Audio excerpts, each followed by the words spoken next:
The CNBC app. Global market news in one place. Customizable sections and personalized alerts. Stocks tracking, interactive charts and market insights all in your hands. Stay connected. Stay informed. Download the CNBC app today.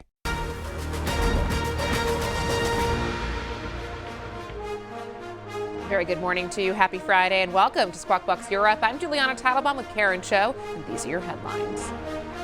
President Trump unveils his latest round of trade tariffs, raising levies on Canadian and Swiss imports, which are due to come into effect in 7 days. Forex fuels the tariff trade. The dollar index posts its first monthly gain since Trump assumed office, while the euro and sterling see their worst month since 2022. Daimler Trucks slams on the brakes, saying a key profit measure could plummet as much as 23% on the year amid continuous market weakness in North America.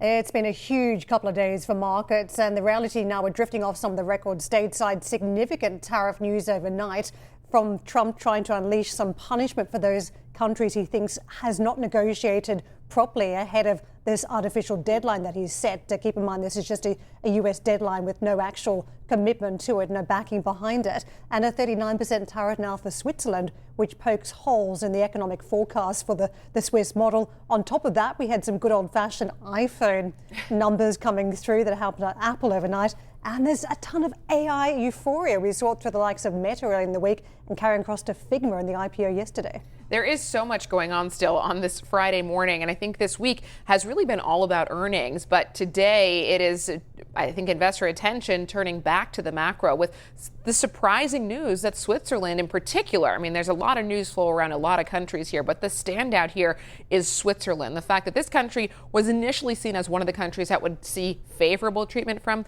the United States. They might be one of the first to ink a trade deal, and here they are sitting with a 39% tariff. So let's get straight to that story. U.S. President Donald Trump has updated tariff rates for a swath of countries, ramping up trade barriers with some of America's closest trading allies. Canada has been slapped with a 35% levy. Switzerland, as I mentioned, Switzerland's rate is now 39%, while Taiwan faces a 20% duty.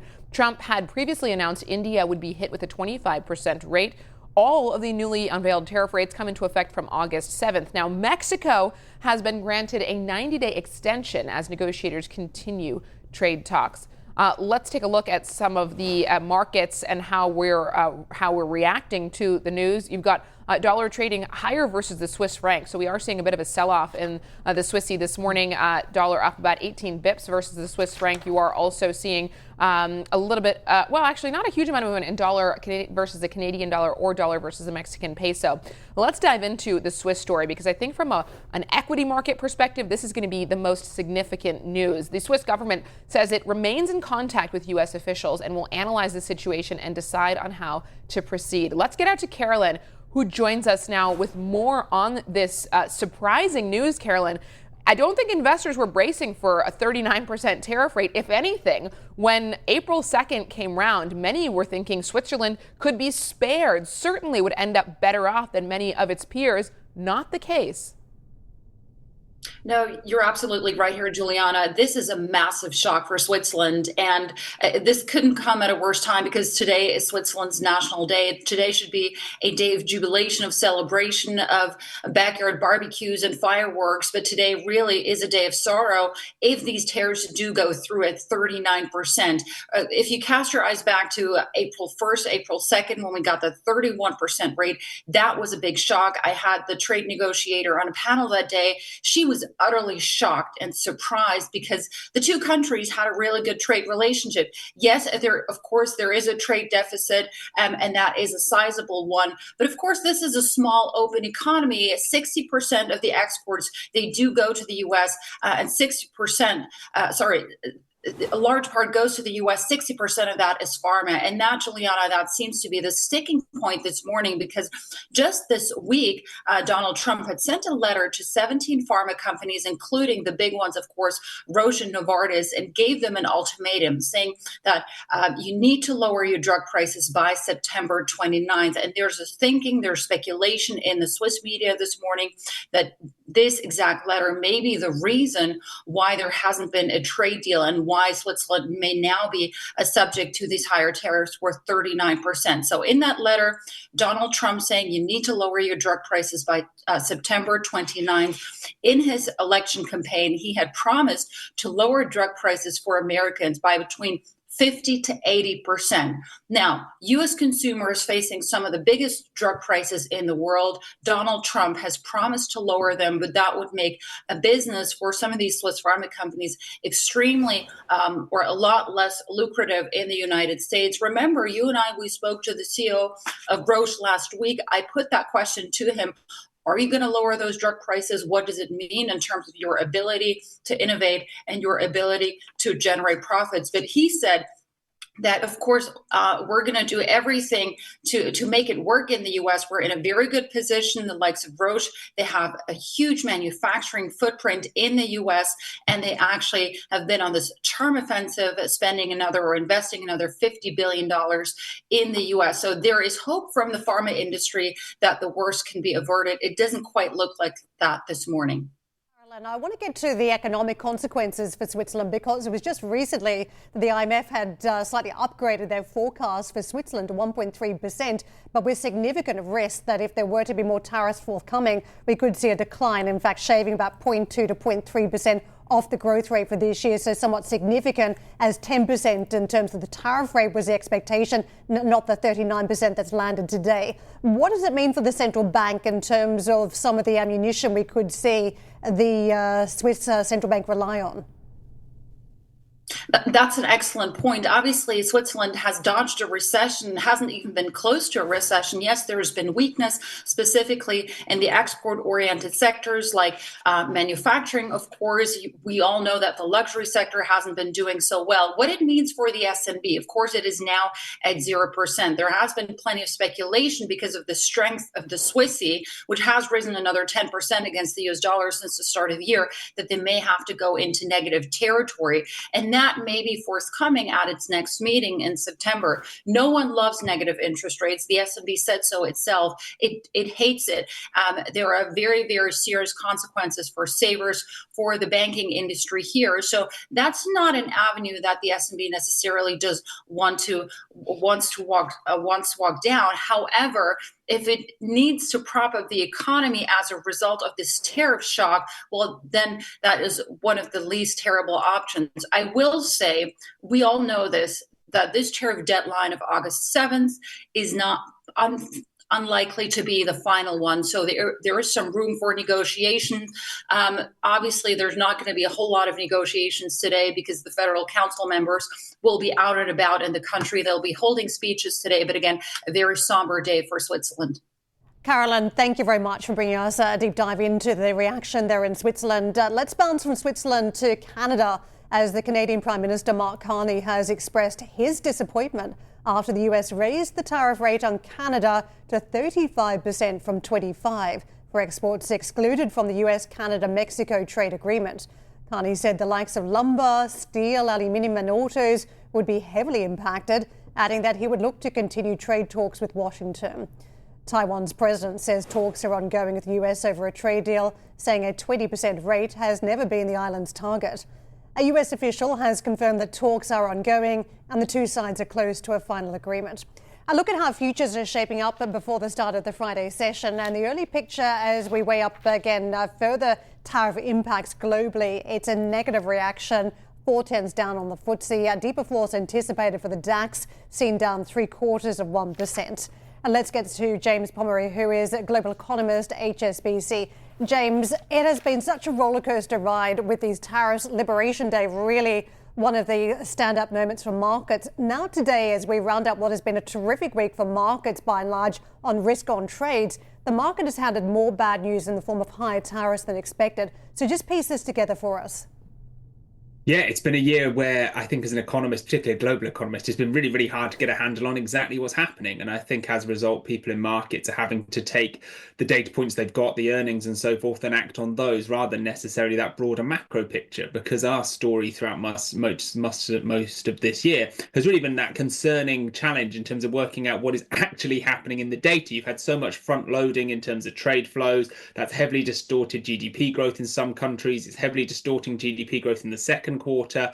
And all of this really creates this very murky picture. And of course, these additional tariffs mean that that sort of challenge is going to carry on for another couple of months. We would expect you will have seen an enormous amount of front loading in the data again in July. Maybe we get some of that paid back in August. And really, we're talking about another couple of months before I think you've got a clear handle on what's really happening in both the US economy and elsewhere. And you saw a lot of that in the Q2 GDP prints, where in the US, you saw this payback essentially in the domestic economy, even if the sort of overall GDP rate picked up, you've seen the opposite happen in many other parts of the world. So lots of confusing data out there, very, very hard to get a handle on what is really happening in the global economy. James, I want to pick up on that point around lingering uncertainty, because we've served up all of these artificial deadlines over the last number of months. We thought we would know what the outcome was on a certain day, then there were extensions, and then we saw some of this put on hold. And of course, now today, we're even talking about, are these actually the rates that these countries are going to end up with, or is there room for negotiation? How long could that negotiation take? So what does that uncertainty now mean for the global economy, as it feels as though the lack of planning has been happening in some quarters? Yeah, it's really challenging. If you're a business, then what do you do in this environment? And I think one of the areas you can see that really clearly is in a lot of the sort of qualitative data. So rather than just looking at the quantitative data that pops up on your screens when the data releases come out, but looking beneath the surface, if you look at the business surveys like the ISM manufacturing, when we get that data soon, you will see that actually the headline figure is almost irrelevant. What you want to be looking at is what the businesses are saying. And businesses in the US and elsewhere in the world are saying, look, we have no idea what our cost base is going to look like, what our import costs are going to look like, what our availability of products is going to look like. So what do? We pause. And that pause is a real challenge for the global economy in terms of hiring, in terms of investment. And it means that actually global growth under the surface is probably running a lot slower than the headline numbers think. We've essentially juiced up a lot of the data in the first half of this year with all these imports going into the US to try and get ahead of any would-be tariffs. There's probably a similar thing played out in the July data. And now there's going to be some payback. And that payback, be that in August or beyond, could well weigh on growth in a lot of parts of the world. And I think that uncertainty, yes, it will clear up, and yes, it will become a little bit better, but it doesn't go away. And because it doesn't go away, you start to see that those delays on hiring and investment that then have ripple effects through the economy. So I think there's a few reasons to be a little bit more cautious about the economic outlook than maybe markets are thinking at the moment. James, on that basis, do you think we're going to actually see more rate cuts around the world than the market's currently bracing for? So we are looking for 3 rate cuts in the US. We've got them still cutting in September. Of course, the market's moving a little bit away from that. In Europe, we think you've still got more rate cuts coming in the UK. Slightly different story there to the Eurozone, where we do think the ECB is probably done here at 2%, but they've delivered quite a lot of easing already. We think there's room opening up for a few more rate cuts in Asia as well, potentially around that lower inflation story, the sort of broader sort of comfort around inflation, but also that potentially challenging growth story. If you're an Asian economy who's seen their exports really, really strong in the first half of this year, that starts to get paid back and you haven't got a massive inflation problem, then the room to cut rates is clearly there. So I think you could see some more rate cuts in the world, across the world, a couple in the US, but broadly it's those economies where the inflation problem is not really there, and that's largely in Europe and it's largely in Asia, where the room is there for rate cuts to come through. James, let me just pick you up on that. You said you expect 3 rate cuts out of the Federal Reserve. Is that right? It is September, December, and March. So we're looking for maybe a little bit more sort of timeliness, I guess, in terms of those rate cuts. And that's really on the sort of a broader expectation of some of the weakness in the US economy starting to come through a little bit, be that in the labor market or the consumer side. And there's some signs of that. And you saw that in the Federal Reserve this week with a couple of people voting for cuts in July. So I think there's an element of some concern about some pockets of the growth data in the US. As I say, though, the challenge is it's very hard at the moment to work out exactly what is happening in the economic data, right. But broadly there's a little bit of weakness there. Well, speaking of the economic data, we've got the U.S. employment report due out today, and from the Fed's perspective, Powell made very clear this week that if he is going to support rate cuts, it's going to be because he's seeing signs of weakening in the labor market. So what does that mean in terms of the significance in today's report? And what do you think we would need to see to get him over the line in supporting a rate cut in September? Well, the US labour market data perfectly encapsulate this problem we've got at the moment of working out exactly what's going on. If you want to look at the whole range of labour market data indicators you get in the US, be that payrolls, the unemployment rate, the breadth of employment gains, some of the other sort of secondary or tertiary indicators you get, they're all telling slightly different stories. But what they're all telling you is that the labour market is cooling. They're not telling you it's collapsing, but they're telling you it's cooling. And the challenge is, how much more does it have to cool to get the Fed over the line? And that could be a pickup in unemployment. It could be a continued slowdown in hiring. The bits that are worth keeping an eye on is not just the headline payrolls print, but the breadth of that hiring. So much of the hiring in the US at the moment is on the government and the healthcare side of things. The breadth of employment gains is much weaker than it has been in a long time. And there might be people within the FOMC who are saying, actually, you know what? The labour market headline indicators might not look so bad, but the sort of broader range of indicators here suggests that it's not quite as good as it has been for the last couple of years. That nervousness I talked about is clearly there. And actually, over the course of the next few months, that might be enough to get them over the line as saying, you know what, 25 basis point rate cuts here or there is probably a good idea to support the economy. Thank you so much for your insights this morning. Great to speak with you. James Pomeroy, global economist from HSBC. Coming up on the show, earnings season continues here in Europe. We've had a busy morning already, and just ahead, we'll be joined by the CEO of Allied Irish Bank. Plus, disappointing guidance at Amazon overshadows a second quarter earnings beat. We'll have the details this hour, and don't miss our interview with the CEO of Euronext, Stefan Bujna. That's coming up at 7:30 BST.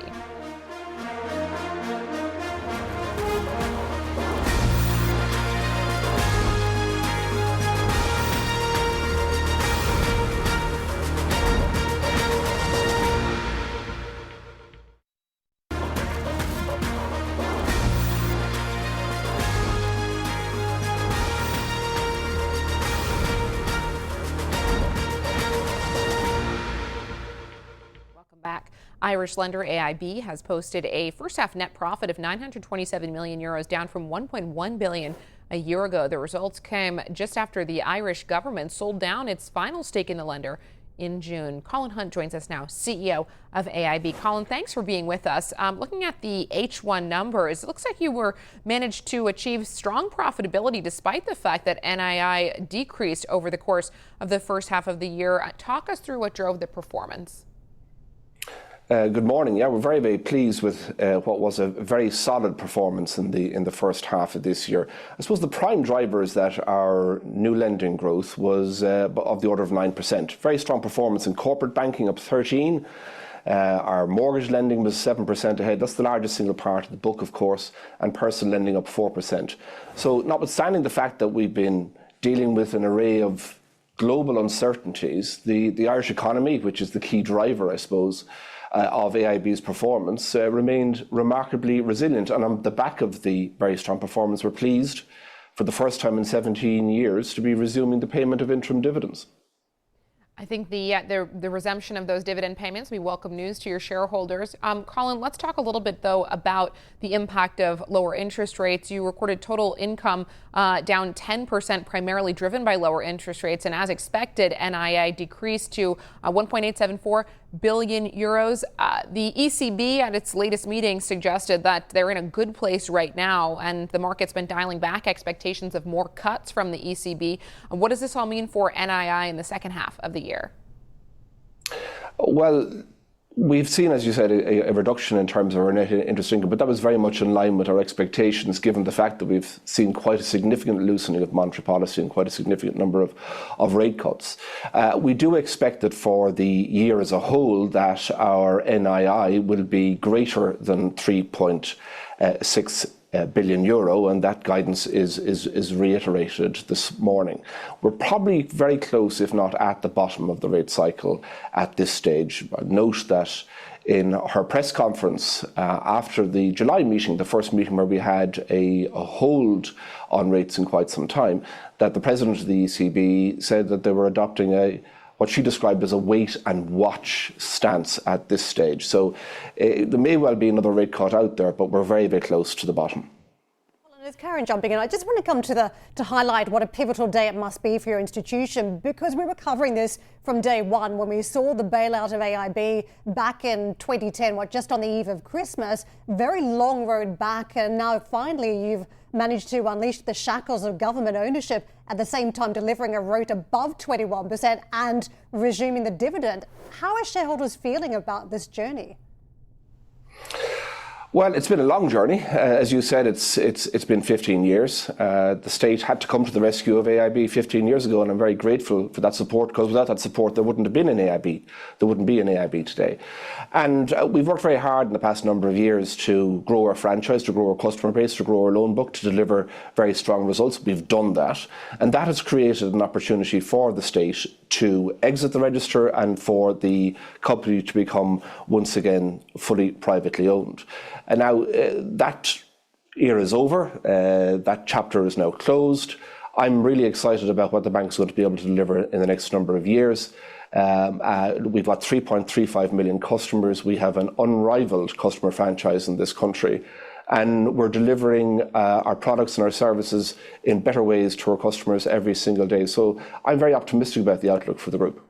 Colin, the obvious areas, as the market would think about you becoming fully independent now, would be growing that dividend, share buybacks, perhaps growing your footprint through any acquisitions. Do you want to just weigh in on the capabilities that you have now versus being under some form of government ownership? Well, it doesn't make any change to our strategy. The government behaved as a very rational investor in the company, didn't interfere with strategy, didn't interfere with commercial operations. So I think that the exit of the state is a validation and a vindication of the strategy that we've been pursuing in the past number of years. But it doesn't make any difference to what we're going to be doing. Now, we do have a very strong capital position. I am very proud of the fact that our CET1 is 16.4%. That's materially higher than our target for the end of next year of greater than 14%. We were very pleased to be resuming interim dividends this year, and we'll have a discussion at board, as we do every year, about distributions outside our ordinary dividend policy, or potential distributions outside our ordinary dividend policy at the end of this year, and subject to approval with the regulator. Any announcements of such future distributions would be made in the context of our annual results next March. Colin, as the health of the business has improved over the past 15 years, you confront today's challenges, and the reality is that the bank has benefited off the back of what has been a tailwind around US subsidiaries based in Ireland. Now there are tariffs in place, EU tariffs. You've got a Trump administration that wants to correct any trade imbalances and also bring business home. Can that hurt the business from here? Is it something you're mindful of? Well, Ireland's a very open economy. Exports play a huge role in the success of the Irish economy, and in an ideal situation, we wouldn't have tariffs. In the past number of months, though, we have been grappling with an array of uncertainties. What level would the tariffs be? Would we have an all-out trade war? We now have clarity there, and that uncertainty is gone. Uncertainty is always bad for business, is always bad for sentiment. And while it is not an optimal solution, given that we've got 15% tariffs now between the European Union and the United States, the prospects of us having an all-out trade war have been avoided. So I think we're going to be looking at an Irish economy that's going to be growing at a rate lower than we would have been used to in the most recent past. We don't spend too much time worrying about GDP. It is very volatile in an Irish context. What we look at is modified domestic demand, what's happening in the domestic economy. And we expect that will grow by something of the order of 2.3% this year. So more modest than we might have been used to in the past, but a very good outturn, a very good prospect, particularly relative to our partners in the European Union. Colin, just lastly, sticking with the topic of tariffs, the Irish economy very dependent on the pharma sector, and at this point it seems as though pharmaceuticals have escaped a worst case scenario in Europe anyway. Are you seeing any changes to your client behavior as a result of this relief, I guess you could say, that I assume many of the companies are feeling at this point? Well, to be perfectly honest with you, we didn't see too much of a reaction to the uncertainty. There wasn't an obvious pause in activity going on out there. Like, just look at what we saw in terms of of loan book growth for the first half of the year.